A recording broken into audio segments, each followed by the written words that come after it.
In the summer of 1953, I had not yet enrolled, nor had I applied for admission to the University of Wisconsin-Stevens Point. By chance, as I said, I ran into Louis Kane,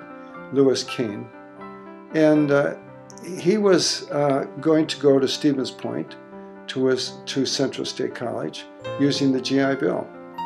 And we had a talk, and he suggested he invited me to drive over there while he enrolled. And when I went over there with him, he strongly recommended that I attend also.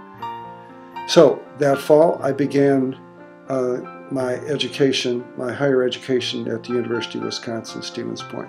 I think what's impressed me most about Bob is his ability to talk across disciplines. He's a very friendly man in that he knows how to speak many different kinds of scientific languages. As a teacher, as a scientist, as an administrator, and as a citizen, he really happens to have all of the qualifications of a very learned man, and he really represents the College of Letters and Science in the Department of Biology very, very well in that way. I first met Bob in the fall of 1992. I had completed what I thought was all of my credits I needed for graduation at Iowa State, and went into the secretary's office and found out I was 2 credits short. Lo and behold, here's Dr. Summerfelt standing there, and he says, well, I'll give you a 490 research project and give you those 2 credits to graduate with.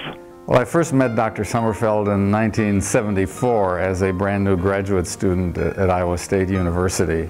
And I was working on my PhD in fisheries ecology. Bob was the department chair. And what I can tell you, the first word that comes to mind about Bob and his relationship with graduate students was respect.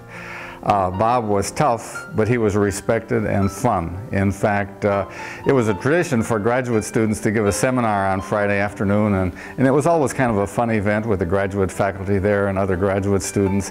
And you could always count on Bob for asking the most challenging question. In fact, oftentimes he would strike fear into especially new graduate students. But over the years, what I came to respect about Bob is he was tough, he was hardworking, he was demanding of his students, but he was fair and probably one of the most respected faculty members on staff at Iowa State. I think the 2 words that best describe Bob would be walleye guru. When you think about, or you start to talk about walleye production in the U.S., his name is definitely on the top of the list. There probably is not a paper that he hasn't read on the management of walleye, the biology of walleye, or the culture of walleye. Oh, I'm going to call him a very hardcore individual when it comes to research and scientific work. You know, he's got a very tenacious outlook on that stuff, and he finds a problem and really wants to go after it.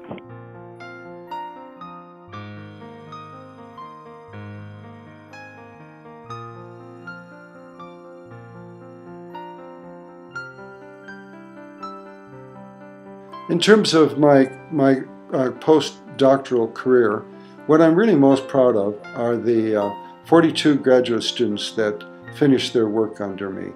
And that includes 34 MS and 8 PhD students. They have gone far in the discipline. Many of them have achieved very high positions. PhD students were not only working at universities, but they work for government agencies and in the private sector. He was an active member in the professional societies, the American Fisheries Society, and Bob has just the broadest respect across the whole spectrum of the research, the educational, and the academic community. He's very much a role model for the kind of person that we want to graduate, not only from the college but also from the university, in that he is broadly trained, but he has depth. And that depth comes across in his ability to talk to many kinds of different people.